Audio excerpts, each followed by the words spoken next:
Едрењето како рекреативна активност и релаксирачки воден спорт е многу популарно ширум светот. Луѓето уште од дамнешни времиња пловеле со едра, прво од потреба, а потоа денес и од љубов. Едрењето стана уметност на тишината, спорт на трпението и начин да се биде во хармонија со природата. Денес во приказна ќе зборуваме токму за едрењето.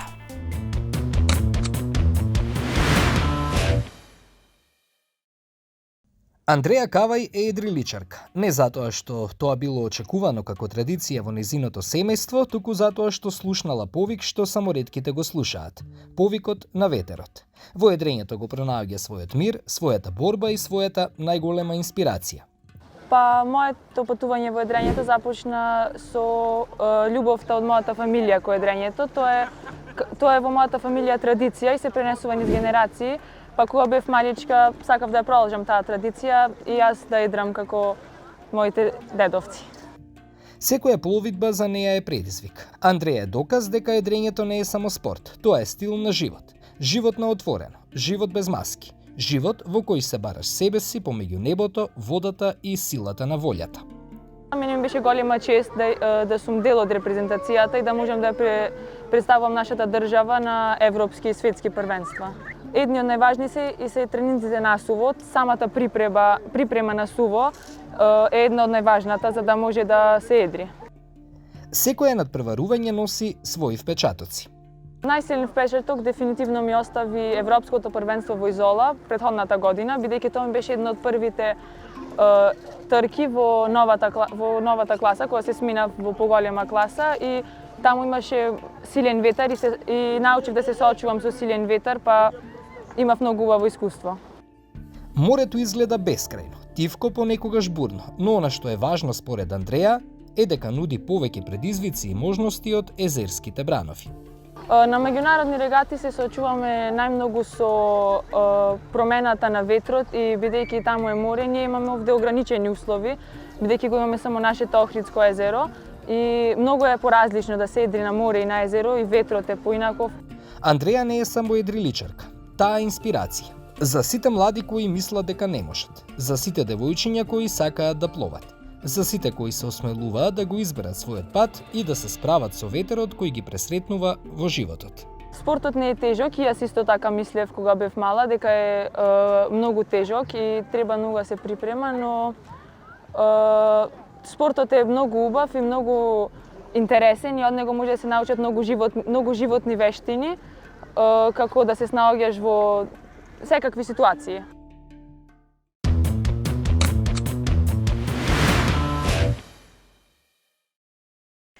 Како започна вашата приказна во едрењето, во едриличарството? Приказната почнува така некако спонтано, ама многу интересен начин. Секогаш си пошто сум од Струга и живеам покрај езеро и нон-стоп гледаш вода, ветер, едно друго. Еден ден гледам нешто се дешава, бранови огромни, едрилици, некој плат на ова, она и дете трчаш да видиш што е работава. И гледаш дека некои возат, едрат, се дешава нешто. Све е тоа убаво. После кога ќе излезет надвор, на копно и ги гледаш, прашуваш едно друго и почнуваш да помагаш, да креваш нешто со нив, да монтираш, да размонтираш. И влегуваш во една приказна така да ветер, езеро, вода, многу е убаво природа, а сите тоа го бараат бескрајно нешто да видиш. После тоа гледаш дека езерото не е бескрајно, него е еден мал дел само. А сакаш нормално, секој сака што повеќе да види. И почнавме така во клубот со постарите членови, ме зедоа, ме научија и така продолжува тоа како ние денеска што ги учиме другите. И љубовта не престанува. Така. Еднош кога чим дојде и нема крај. Колку е тешко да се биде едриличар? Едриличар да се биде не е тешко, само треба да има љубов кон таа работа, да се оддели време за тоа и да почни секој дете да почне да едри. А од кога ќе почне, тоа кажувам дека многу тешко некој да ќе застане, него само продолжува понатака да вози. Ќе се навратам нова, но би сакала сега да споменеме еден интересен предизвик кој што ве очекува во наредниот период. Како што раскажавте за љубовта која вас ве навлече, сега има некој кој што вие го подготвувате. Па сега имаме еден проект во нашиот клуб, од едриличарскиот клуб Снегар Струга, пошто сум и член таму од детството и така продолжува. Проектот е покрај сите други надпревари што одиме и ги работиме во градов, во Езерово и надвор од нашава земја. Проектот е Трансатлантик Соло. Тоа е проект кој што се купува проект на хартија, одредено легално место, се изработува едрилицата во својата земја, рачно сами ја изработуваат, такмичарот и логистиката, и со таа едрилица, ако помине сите тие мерења, се оди на регата на Трансатлантик. Почнува од Португалија, од Сагрес, од тука првата етапа е до Тенерифе, тој е негде од 7 до 10 дена, зависи од временските услови. После тука имаме една пауза и од тука, од Тенерифе, пак старт и финишот е преко Атлантик во Мартиник. Тоа е голем предизвик, такмичарот е сам, едрилицата што ја изработил фактички, нема електроники, нема тие наводувања, нема аутопилоти, него има само еден винт пилот и тоа што самиот мора да го изработи. Има карта, има секстан, такви работи кои што нема помошни средства, нема контакт со другите. Например, да се јави, јас сум кај сум или вамо или ова. Значи оставен е буквално сам на себе. Оставен е буквално сам со одредена количина на храна и тоа е по пропозиција колку може да има. Тоа значи дека мора да ја извози регатава или да застане. Ова е 4-та едиција која што ќе стартираат на секој 4 години одит. И досега се поминати 26 души по правила, како што се прописани во светот. Ние сме дел, Македонија е дел од таа екипа која годинава треба тоа да го направи. Колку Македонија може да се справи со едриличарите од другите земји? Дали тие се поподготвени, дали имаат подобри услови, повеќе можности? Можности подобри услови имаат, затоа што езерото е езеро, а ние едриме во море и веќе излегуваме на океани. Тие се секогаш поиќе достапни на тие места, поиќе приготвени, поиќе нормално финансиски спремни. Ама ние имаме голема волја и нашиот ентузијазам е дека можеме да го направиме тоа. Се подготвуваме долго време, имаме кои што не поддржуваат, како например едриличарскиот клуб, Федерацијава едриличарска, Министерството за спорт на Македонија, покрај сите други од логистикава, што се тие ни се основните поддржувачи. Ја мислам дека такмичарот ќе ја заврши работава успешно. Споменавте дека од инфраструктура го имаме езерото. Како вежбаме во периодот кога не може да се едри, например, во зима? Обично во нашето езеро може да се едри, затоа што езерото е секогаш топло и нема некои ниски температури за да не се едри. Само логистиката, како што кажавме, дека финансиските средства не допуштаат. Затоа ни треба посебна опрема, посебна инфраструктура, хангари кај што ќе се сместуваат сите тие едрилици и децава кои ќе излегуваат, па пристапни патишта до езерото. Ние сме, например, хендикеп имаме затоа што немаме пристапен пат ако сме едриличари до езерото. Малку сме оддалечени од езерото затоа што имаме друга инфраструктура пред нашиот клуб. Би сакала да го споменеме оној дел колку е потребна психолошка подготвеност особено за децата кога ќе се качат првпат на едрилица. Обично децава кога се качуваат првпат на едрилица, тие се веќе 50% некако спремни, затоа што претходно постарите едриличари ќе ги подготват, ќе ги научат, па ќе, ако не знаат да пливат, чак и ќе научат да пливат, па прво со чамец ќе се повозат, па после со едрилица полека и тие кога ќе влезат веќе првиот пат имаат еден дојам дека ние знаеме све. Со тоа влегуваат во вода. И стекнуваат, вистина стекнуваат, например, самодоверба, стекнуваат ориентација, стекнуваат психолошка подготвеност. Носат одлуки, сами носат одлуки во тој момент кога треба да го донесат И нема време за размислување. Тука има само логика, него гледаш што е. Нема време за паника. Паниката е нула. И Сакате да кажете дека едрењето развива кај нив нови вештини кои што ќе им користат и во животот? најповеќе ќе им користат, затоа што сите одлуки кои што може човек да ги донесе сам и во одредено точно време одлуката, тоа се успешни одлуки.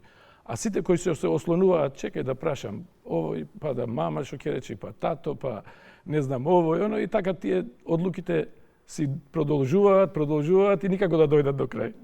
Како реагираат родителите сепак? Каков е нивниот впечаток? Колку тие сакаат да нивните деца да се занимаваат со едрење? Родителите се кај нас во нашиот клуб како фамилија. Тие, например, без тие родители ние не би можеле да обстанеме, а и децата истовремено не би биле така успешни. Затоа што родителот ги носи децава на тренинг, претходно гледа што се дешава во клубот, каква е околината, кои луѓе се во клубот, какви се успесите на клубот. Детево ќе дојде ден, два, три, гледа дека има позитивно мислење и после некоја година, например, детево вистина стекнува резултати и во спортот, а и во домашниот терен, а и на школа. Значи, и учителката чак ќе каже, абе ти каде одиш на тренинг? Кај тренираш? Што тренираш? Оно што забележав е дека има и многу девојчиња, па ме интересира дали застапеноста и на девојките и на момците е скоро еднаква. Па еден период имавме повеќе машки деца, а после еден период дојде дека повеќе се девојчиња него машки. И така да стално имаме некој така распоред и некоја равнотежа. И девојчина мали има почнуваат од 6 години ќе дојдат, па ќе се вртат, па 7 влегуваат. Ама сите се, мислам, цврсти, јаки, добри, се такмичат едни со други и имаат добри резултати на ниво на Македонија. Кој останува поистреен, девојките или момчињата? Тука обично, ако попушти едниот или другиот, тогаш доаѓа малку до кавга и затоа што демека, ние вака, ние така, ама ја мислам дека до крајот сите не попуштаат. Колку ресурси финансиски се потребни? Дали едрењето важи за скап спорт? Едрењето за скап спорт во светот важи, еден од најскапите спортови. Додека нашиот клуб ги пружа тие услови, заедно со персоналот што е во клубот, тренерите и другите логистиката комплетна, и со ресурсите што ги има клубот, например Едрилици, Едра, Чамет за спасување, на родителите им олеснува да не треба ништо на почетокот да вложат, него само треба да вложат во деца. Значи, потреба да почнат да прават деца и да ги носат децата кај нас да едрат. А после тоа почнува втората етапа за врвен спорт. Нормално тогаш ќе се купат нешто ако сакаат подобро и за да може 1 степен или 2 степени да одат понапред. Ќе се навратам на оној муабет на почетокот дека за добра едрилица е потребно ветар и добри едра. Што значи дека е еколошко пловило. Да, едрилицата е потполно 100% еколошко пловило. Значи нема загадување. Чак детево и сендвичот ако го јади и хартијата ја носи надвор. И тоа што му останало малку од кифлата или нешто друго и тоа не го фрла. Плюс едрат нон-стоп на ветар, значи нема никакво загадување и ја мислам дека треба што повеќе во нашето езеро да се видени едрилиците, а не моторните чамци, затоа што сепак моторот е мотор, колку нека е еколошки изграден и направен и сертификат и сепак на гориво е. Дали покрај Охридското езеро имаме и други од езерата кои што може да се користат, дали може да се плови на Дојранското, дали може да се плови на Вештачките езера? Порано ние имавме и клубови на Вештачките езера и на природните. Например, имавме во Преспа, имавме во Дебарското езеро едричарски клубови. Само како што доаѓа времето, не газили, не знам што, со финансии, и не обстана. Така да во Преспанско езеро имавме многу убав клуб со многу убави едриличари, одевме таму на регати, на такмичења. Со немил настан таму што имаше за време на Југославија и таму сгасна, сите водни спортови сгаснаа фактички. И тоа е. А иначе услови има. Вие споменавте дека имате многу во клубот едриличари од Струга. Каков е интересот на деца од останатиот дел на Македонија? Имаме и од останатиот дел, затоа што доаѓаат, например, баба, дедо од Скопје, што се или од другите градови, од Тетово, од не знам од каде, ќе дојдат 2 месеци, 3 месеци, едрат, ќе стекнат нови другарчина. И тоа ни е во допринос, затоа што секогаш ќе бараат да доаѓаат и кај баба и дедо и кај нас. И ако не доаѓаат, барем ќе имаме некои други деца што се од другите градови, за понатаму контакт да има со другите деца. И за крај, до која возраст може да се едри? Дури не нозете, него има и луѓе со попреченост и тие возат. Значи нема крај во едрењето, од најмал до најголем, највозрастен, не сакам да кажам најстар, затоа што нема стари, значи староста е само вака визуелно, нема старост, секогаш сите се млади во секое време и сите треба да едрат за да имаат многу подобар живот. Поголема слобода, поголема ориентација, бескрајна видливост на езеро, на убавина, на све. И кои услови се потребни за да може добро да се едри? Дали треба да има многу ветар, дали треба да биде мирно или разбранувана водата? На почетокот да има мало ветарче, например, за да може да се движи, па кога ќе се опули назад, ќе погледне дека има брзина, тоаш сака уште малку да има повеќе и така. И на крај, обично кога ќе научат дубаво и само чекаат да имат многу голем ветар, многу јак, многу бранови, за адреналинот поубаво им е, брзина им е, све тоа. А за да се учествува во надпреварување, колку време треба да се подготвува? Првите 2-3 месеци се првата сезона, например 2 сезони, тоа се децава кои што не знаат ништо, почнуваат, 2 сезони им треба да се навикнат, а после тоа, например од година-2 од обуката, почнуваат да влегуваат веќе да се такмичат. Првите регати ги правиме ние клубските регати, со тренерот и другите луѓе. Откога ќе ги почнат таму веќе да ги научат правилата, затоа што си има своји правила, меѓународни правила, него си има книга со меѓународни што може, што не може. Значи децата, ќе се навратам назад. Децата учат и на правила, што е најбитно во животот, мора да има правила за све. Значи и кога ќе пораснат, мора да ги почитуваат правилата пишани и не пишани. Ама правила сепак.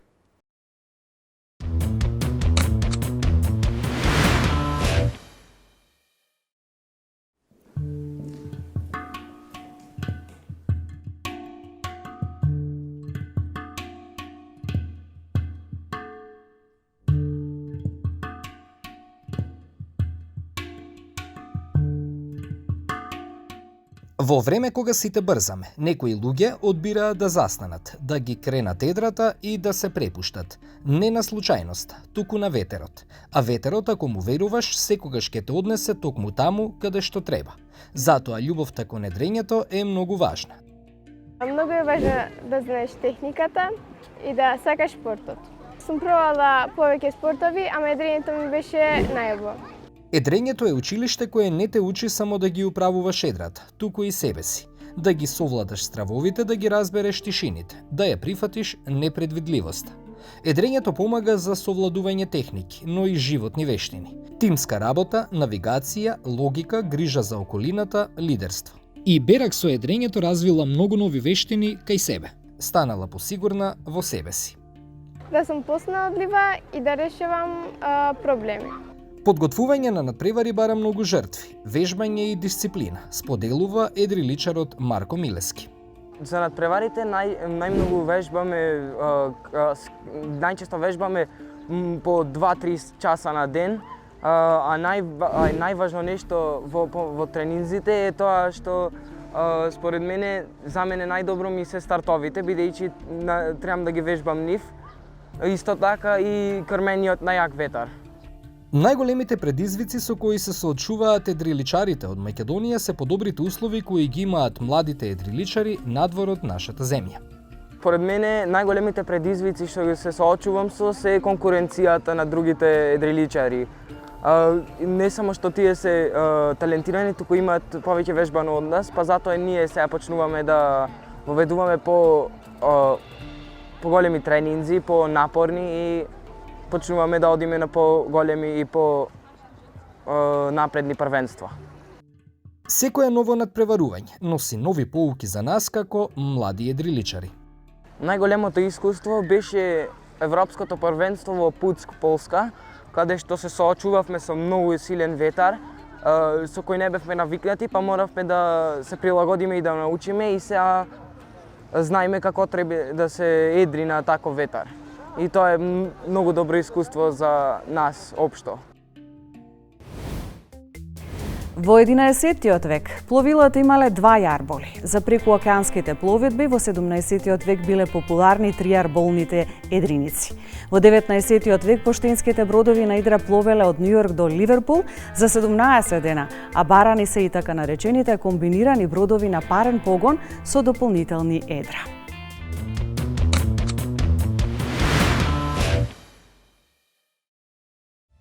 Едрењето важи и за еден од најстарите спортови на Олимписките игри.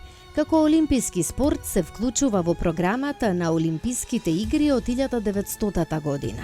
Првично е планиран за игрите во Атина 1896 година, но лошото време придонело да биде откажано неговото вклучување таа година. Па така едрењето од 1900 година станува постојан дел од сите летни игри со исклучок на 1904 година. Едрењето е вистина еден од најстарите спортови, имено на Олимпијадите почнува да се применува во 1896 за прв пат во Атина, меѓутоа поради големо невреме не се одржани тие спортски и за прв пат се во 1904 во Америка. Од тогаш се до денес на Олимпијадата едрењето е застапено. Едрилиците се разликуваат по должината на пловилото, бројот и висината на јарболите, обликот на едрата и материјалот од кој се изработени. Низ историјата едрениците се менувале во поглед на конструкцијата и големината. Најмалите едрилици имаат само еден патник, додека најголемите едреници обслужуваат десетина едриличари. Во едрење постојат неколку различни дисциплини и тоа соло, тимски, брзински и океански регати. Некои од најпознатите регати се Американ Куп, Венди Глоуб, Сиднеј ту Хобарт. Класите се менувале во текот на годините, така да последниве години има 10 класи на Олимпијада, а тоа се 2 класи во даска со фоил, тоа е со крило кој ги дига над водата и тоа се за мажи и жени, тоа се 2 класи, па го воведоа кајтот пред неколку години, тоа се оние мали даскичи со падобрани и тие имаат крило кој ги дига над водата, исто мажки и женски. Најбрзата класа е 49R и таму има 2 класи, посебно за мажи, посебно за жени. Потоа е накра, тоа е катамаран во мешана двојка и за нас најинтересните се 470, исто мешана класа машко и женско. Потоа класите ласер радиал порано, сега е Илка 6 и тоа е женска класа и класата Илка 7 машка. Значи за нас најинтересни се овие 3 класи, Илка 6, Илка 7 и 470. И нормално сон на секој тренер и на секој спортист, нарочито едриличар, е да учествува на Олимпијада. За едриличарите почетници кои би сакале да пловат во Европа, генерално најдобро е Јадранското море. Од причина што наутичкиот туризам е добро организиран, постои голем број марини, оддалеченоста помеѓу островите е мала, а ветровите се умерени. Многу е атрактивно и Егејското море, бидејќи има над 1000 острови. Со самото тоа, едрењето бара повеќе и подразбира поискусни едриличари. Во регионот, како дестинации кои важат за интересни за едрење, па често се избор на едриличарите се Истра и Далмација во Хрватска, како и островите низ Грција. Интересот за едрење на овие дестинации е поради големиот број острови, како и нивната убавина. Ние последниве години учествуваме доста на меѓународни регати. Омилени дестинации ни се Турција, која исто така една добра и велесила во едрењево, потоа Грција, која ни е доста близу, да речеме Солун и Атина сме одели неколку пати, почнавме да си додиме. Грција и Турција се смета за едни од многу добри едриличарски сили.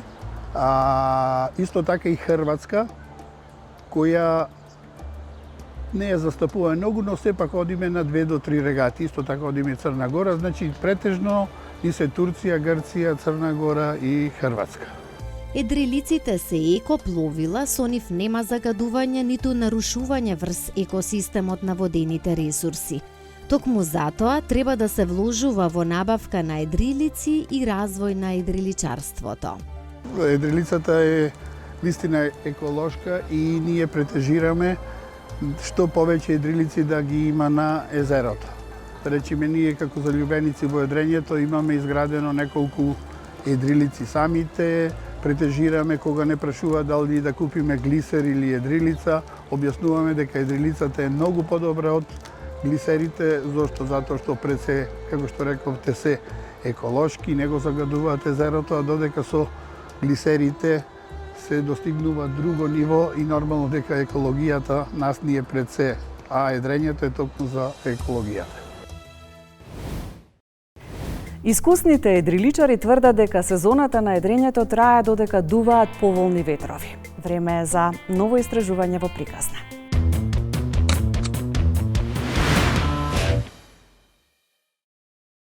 Историјата на едрењето во Македонија не е многу долга, поради географската специфичност на земјата, но првите иницијативи започнале уште во времето на Југославија, кога спортот бил популарен во приморските делови на тогашната федерација. Со текот на времето, македонските езера станале центри за активности поврзани со водни спортови, вклучувајќи го и едрењето.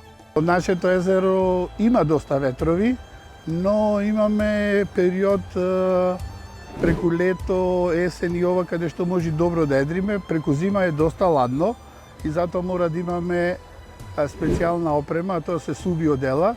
Веќе неколку едриличари ги набавија и веќе имаме можност да едриме и на зима кога има и доста ветрови. Меѓутоа, сепак, за да се развива добро едрењето, мора да си присуствен и на море. А езерово нормално дека нуди прекрасни услови, ако рационално се искористат сите. Најпознатото место за едрење во Македонија е Охридското езеро, кое се смета за едно од најголемите природни ресурси за овој спорт. Во минатото, едрењето се спроведувало и на Преспанското езеро, но и на некои од вештачките езера. Охридското езеро е најголемиот и најдобриот спортски терен за водени спортови, но се уште недоволно искористен. Недостига наутичка инфраструктура. Потребни се сидришта и создавање подобри услови за развој на спортот. Охридското езеро вистина е голем потенцијал за едрење, не само за спортско едрење, туку и за големите јахти. Нуди прекрасни услови, недостатоци. Па недостатоци се секако се посебни марини. Во склоп на сите тие марини, за жал ги немаме на Охридско езеро, би требало да има повеќе клубови, а со тоа и конкуренцијата во едрењето, нарочито во спортското едрење, би се зголемела. Значи, како основен недостаток се марините. Езерото нуди добри услови за едрење, со умерени ветрови, пространи водени површини и привлечни пејсажи. Во Охрид и Струга постојат и неколку клубови кои нудат едрење за почетници, курсеви и тренинг за напредни едриличари. Младите луѓе пројавуваат интерес. Секако дека постои интерес кај младите за едрење, иако малку е тоа тежок спорт, но кога еден едриличар ќе дојде на едрење и кога за прв пат ќе ја осети брзината на ветрот и на својата едрилица, кога неговата едрилица ќе проглисира низ брановите, тоа е едно прекрасно чувство и тогаш, верувајте, тој ќе остане за секогаш во едрењето.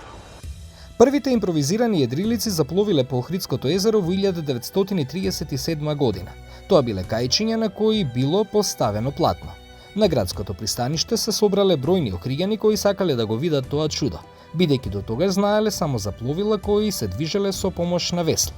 Први сопственици на вакви едрилици биле познатите охриѓани Демостен Манев и Димитар Јанко. Во Македонија едрењето се смета за специфичен и луксузен спорт, најмногу практикуван од ентузијасти и професионалци.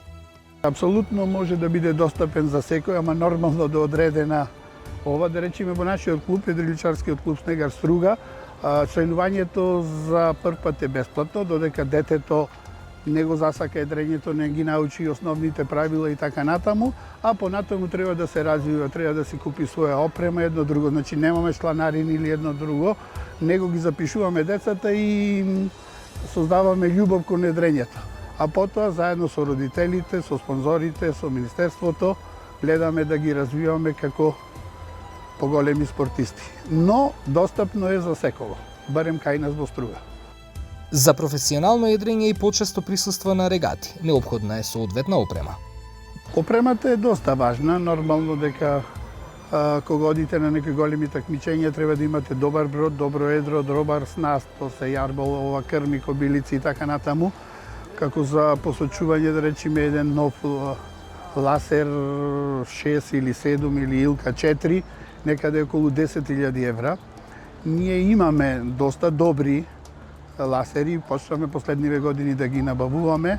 Едра имаме веќе нови, така да во опремата горе-долу сме застапени. Но, за условите сепак ни требаат многу повеќе средства, за да може да повеќе регати присуствуваме на дворешни регати, односно на море да излегуваме повеќе пати, како би фатиле чекор со велесилите во едрењето. Нормално дека кај овие спортови какви што е едрењето, може да се постигне многу големи резултати ако се усмерат доста средства со план и програма која планираме да ја имаме сега баш за олимпискиот циклус, кој за 3 години нели е во Лос Анџелес, каде што планираме ако успееме едно девојче, ако не за наредните 7 години кога ќе е во Австралија нели наредната олимпијада, тогаш веруваме дека со помош на наши млади едриличари кои исто така се и тренери и млади деца кои веќе ги поминуваат благодарение на Министерството за спорт, веќе учествуваме на европски, на светски првенства последниве 2 години. Ако тој континуитет го задржиме, верувам дека наскоро ќе може да сонуваме и да имаме наш едриличар на Олимпијата. Во едрењето нема мотор, се зависи од ветерот и од едриличарот. Практично, едрењето е диалог меѓу човекот и природата. Време е за артикулација.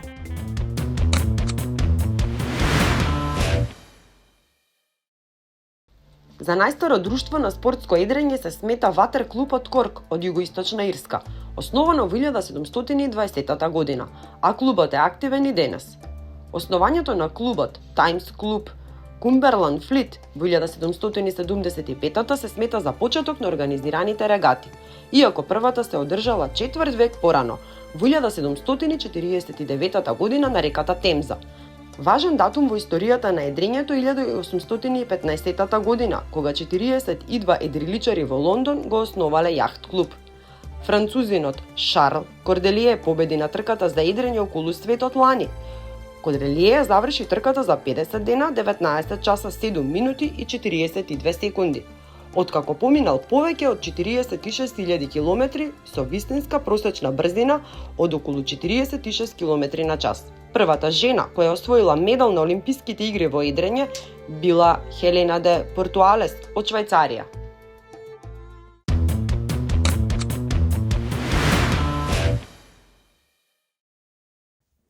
Ердал Лусо од Струга е еден од оние луѓе кои успееле да ја претворат својата љубопитност во спорт кој денес му е животна пасија. Иако едрењето кај нас е помалку познат спорт, токму тој успеа да донесе медали и резултати со кои се гордее не само неговото семејство, туку и цела Струга. На прашањето за своето прво искуство со едрилица, Ердал се сеќава со насмевка, но и доза сериозност. Дефинитивно се сеќавам, но повеќе беше страшно него заразно. Иако денес изгледа како едрењето да му било судбина, Лусо признава дека не било љубов на прв поглед. Иако е преинтересен спорт, сепак не ми беше љубов од прв поглед. Но упорноста и дисциплината си го направија своето. Денес вели дека чувството на вода кога ветерот ги води едрата е нешто што тешко се опишува. Би рекол мачно, но сепак презадоволително со оглед на условите што ги имаме тука. А моментите за паметење се многу. Дефинитивно имам повеќе такви моменти. Би спомнал првото државно првенство кое го освоив и трката каде што завршив 7-мо место на светското првенство во Турција. Секако успехот не доаѓа лесно. За сите трофеи и титули стои голем труд, а Ердал признава каде биле неговите најголеми предизвици. Најтешките предизвици секогаш биле континуитетот и дисциплината. Ердал Лусо и понатаму е пример дека со упорност и верба дури и во спорт како е дрењето, кој се уште е нов и недоволно познат во Македонија, може да донесе светски резултати и да ја инспирира следната генерација млади спортисти.